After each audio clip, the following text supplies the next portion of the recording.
Today I want to talk about procrastination. So many times we beat ourselves up about procrastinating or watching videos when we shouldn't, or not being super productive.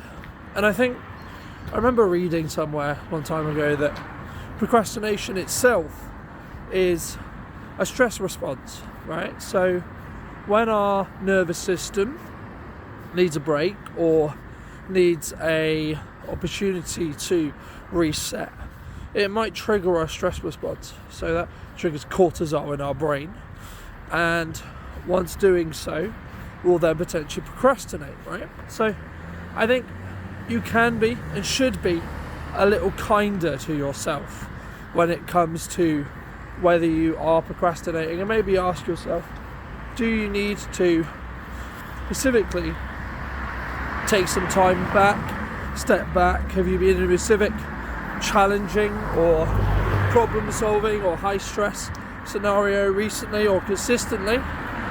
And has that meant that you need to maybe decompress and maybe have that form of relaxation?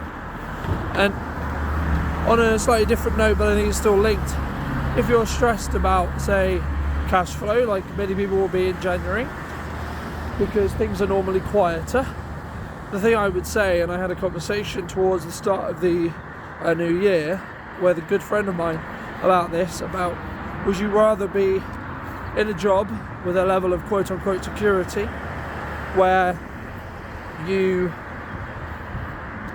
show up every day, you get paid at the end of the month, but someone can take that power away, take that money away, take that security away with just a ring of the phone, because their business is struggling or they need to make some cuts or etc., right?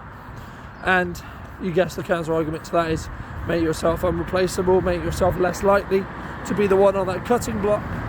But I think for me personally, I know as someone who's self-employed and who works for myself, that I know what the actions are to make sure that we're good for the future as a whole. So for me, it's a bit more liberating, I guess you could say, when it comes to the actions that I need to take. Now, it doesn't take the pressure off, but it does mean, to an extent. Thank you so much for watching, my friends. I'll be back tomorrow with a brand new daily thought. And thanks so much for watching. I'll see you very soon. Take care.